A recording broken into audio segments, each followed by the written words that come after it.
થોડા દિવસ પહેલાં એક ઘટના સામે આવી હતી। પાયોનિયર કોલેજમાં એક વિદ્યાર્થીએ જાતીય સતામણીના કારણે સુસાઇડ કરવાનો પ્રયત્ન કર્યો હતો। ત્યારે આજે એનએસયુઆઈ દ્વારા જાતીય સતામણી કરતા શિક્ષકો વિરુદ્ધ આંદોલન કરવામાં આવ્યું છે। પાયોનિયર કોલેજમાં અભ્યાસ કરતો વિદ્યાર્થી રોહન રાઠોડે થોડા દિવસ અગાઉ આત્મહત્યાનો પ્રયાસ કર્યો હતો।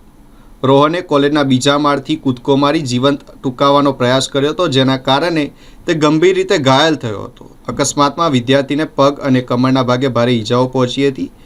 વિદ્યાર્થી દ્વારા પ્રોફેસર વિરુદ્ધ કપૂરે પોલીસ સ્ટેશન ખાતે એફઆઈઆર નોંધાવવામાં આવી, તેમ છતાં કોલેજના સત્તાધીશો દ્વારા આરોપી પ્રોફેસર સામે હજુ સુધી કોઈ કાર્યવાહી કરવામાં આવી નથી। આ મુદ્દાને લઈને આજરોજ એનએસયુઆઈ દ્વારા પાયોનિયર કોલેજ ખાતે ઉગ્ર આંદોલન કરવામાં આવ્યું હતું। આંદોલન દરમિયાન કોલેજના સત્તાધીશો દ્વારા પોલીસ પ્રશાસનનો સહારો લઈ અવાજ દબાવવાનો પ્રયાસ કરવામાં આવ્યો હોવાના આક્ષેપો કરવામાં આવ્યા છે। આંદોલન દરમિયાન એનએસયુઆઈના પ્રમુખ અમર વાઘેલા સહિત હરીશ ઓળ, તેજસ રોય, દુષ્યંત રાજપુરોહિત, મોઇન રાજ, પાર્થવી રાજપૂત, પ્રથમ પટેલ, વાસુ પટેલ, અબરાર પઠાણ પાર્થ સહિત કુલ 12 કાર્યકરોની પોલીસે અટકાયત કરી હતી। એનએસયુઆઈ દ્વારા ચેતવણી આપવામાં આવી છે કે જ્યાં સુધી પાયોનિયર કોલેજના સત્તાધીશો આરોપી પ્રોફેસરને કોલેજમાંથી બાકાત નહીં કરે ત્યાં સુધી આંદોલન ચાલુ રહેશે। મારું નામ રાઠોડ રોહન દિનેશભાઈ છે અને બનાવ એવો બન્યો કે ડૉક્ટર કોમલ દેસાઈ અને ડૉક્ટર ઋષિકેશ ખલ્લેકર એ બંને હસબન્ડ વાઇફ છે। ડૉક્ટર કોમલ દેસાઈ છે તે ક્રિયાશ્રી ડિપાર્ટમેન્ટના એચઓડી છે અને ડૉક્ટર ઋષિકેશ ખલ્લેકર છે તે સંહિતાના એચઓડી છે। તો એ બંને મને 1.5 વર્ષથી હેરાન કરે છે કે મને જ્યારથી અસ્થમાનો પ્રોબ્લેમ થયો હોય તો ત્યારથી મને એ લોકો એમ કહે છે કે તું ખોટા નાટકો કરે છે, તું ઢોંગ કરે છે અને તું એવું કરવા લાગે। એ બધું એ સિનિયર્સના ક્લાસમાં જાય છે, જુનિયર્સના ક્લાસમાં જાય છે અને તે મારી એક્ટિંગો કરે છે, ખોટી એક્ટિંગો કરે છે કે તું આવો છે ને તેવો છે। અને ગરબા રમવા હું જાતો તો એ મને એ ડેઈલી મને એમ કે તું ગરબા રમે છે, તું ક્લબમાં છે, તારે જ્યાં જાઉં હોય ત્યાં તું જા એમ।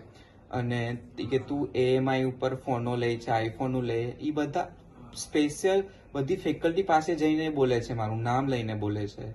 અને એની પહેલાં હમણાં થોડાક દિવસ પહેલાં કે દીદીના મેરેજ હતા તો ભાઈ કે કેમ આવવા નથી દેતા અને હું અનુસૂચિત જાતિનો છું તો એ મને એમ કહે છે કે તું કચરો છે, કે કચરો હે, તું નોનસેન્સ છે, યુઝલેસ પીપલ છે તું। અને દીદીના હમણાં મેરેજ હતા તો મમ્મીએ કીધું કે હાલે તું હે ને મેડમ હારે વાત કરી લે। તો ભાઈએ કોલ લગાવ્યો તો કોલ એને ઉઠાવેલો નહીં હોય, 2-3 ભાઈએ કોલ કર્યા તો પણ ના ઉઠાય। પછી લાસ્ટમાં એણે ફાઇનલી ફોન ઉઠાવી લીધો। પછી એ ફોન ઉઠાવીને એણે થોડીક 5 મિનિટ પણ નહીં, 1 મિનિટ વાત કરીને એણે કાપી નાખ્યો ફોન। અને બીજા દિવસે મને એટલું એ ખીજાણી છે કે તારા કે આલતુ ફાલતુ છે તારા કાકો ને તારા ભાઈને જે લોકો છે ને એને કહી દે છે કે મને ના ફોન કરે, અમે કંઈ ઠેકા નથી રાખ્યા તારા ઘરના। એ મને તે દિવસે એટલું બોલી અને પછી કાલે હે ને હું જર્નલ સાઇન કરાવી ગયો। એ પહેલાંની મને એક વર્ષ મતલબ કે એ મને સેકન્ડ ટર્મમાં છે ને સાઇન નહોતી કરી આપેલી કેમ કે મારે બાકી રહી ગઈ હતી સાઇન। તો મેં કીધું કે મેમ તમે મને સાઇન નહોતી કરી દીધી એટલે હે ને આમાં સાઇન નથી થઈ। તો મને એ એમ કહે છે કે હું કાંઈ પાગલ છું તો મેં તને સાઇન નથી કરી દીધી, નથી તને કરી દેવી સાઇન એમ કહીને મારી જર્નલ એને ઘા કરી દીધી। રોજે હું એની પાસે જાતો કે મેમ પ્લીઝ હાથે પગે લાગતો કે મેમ સોરી સાઇન કરી દો મને, તો પણ એ કે નહીં કરી દો, કે તારા કે ઘરવાળા આવશે તો ઘરવાળાને આવવા દે, પ્રિન્સિપલ આવશે તો પ્રિન્સિપલને આવવા દે, હું તને સાઇન નહીં કરી દઉં। અને રોજે મને લબડાવતી મને ખોટો લબડાવતી મને। અને પછી કાલે હું સાઇન કરાવવા ગયો તો એ ટોપિક પાછો એને લીધો કે તારા ભાઈને આવા છે ને તેવા છે ને આલતુ ફાલતુના છે ને કચરો હે ને એ બધું કહીને 1 કલાક મને સંભળાયું। પછી મને કહ્યું કે નોન સેન્સ છે તું, ગેટ આઉટ, કે બહાર નીકળી જા।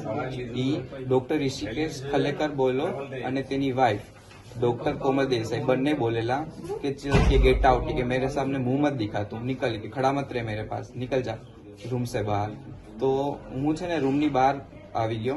પછી બધા ક્લાસ વચ્ચે મને ઊભો રાખ્યો એણે અને એમ કહે છે કે આનું કે એક્ઝામ્પલ છે કે આનું આખું ઘર કે સેન્સ વગરનું છે, આખું ઘર સેન્સ વગરનું છે।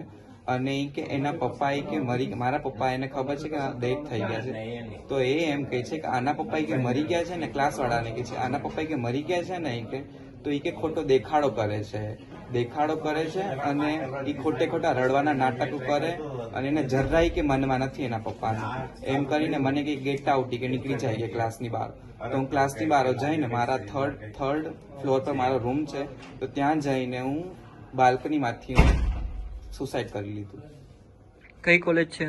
પાયોનિયર આયુર્વેદિક કોલેજ, આજવા રોડ.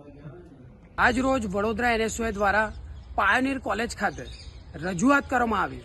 જેવી રીતે થોડા દિવસ અગાઉ એક વિદ્યાર્થીને જેવી રીતે માનસિક રીતે તેને જાતીય વિશે ટિપ્પણી કરીને જે પ્રોફેસરો દ્વારા તેને હેરાનગતિ કરવામાં આવી હતી અને તેના ભાગરૂપે જે વિદ્યાર્થી હતો રોહન રાઠોડ તેને આત્મહત્યાનો પ્રયાસ કર્યો હતો અને આત્મહત્યાનો પ્રયાસ કર્યા બાદ તેને ગંભીર ઈજા થઈ હતી. ત્યાંના પ્રોફેસરો પર ગંભીર આરોપો છે અને તેઓ પર FIR પણ થઈ છે, પણ પાયોનિયરના સત્તાધીશોએ હજુ સુધી તે ફેકલ્ટી પર કોઈ પણ પ્રકારની એક્શન નથી લીધી. તેના વિરોધમાં આજરોજ NSUIએ પાયોનિયર કોલેજ ખાતે વિરોધ પ્રદર્શન કર્યો હતો અને આ જે બી પ્રોફેસરો છે તેમની રાજીનામાની માંગ કરી હતી.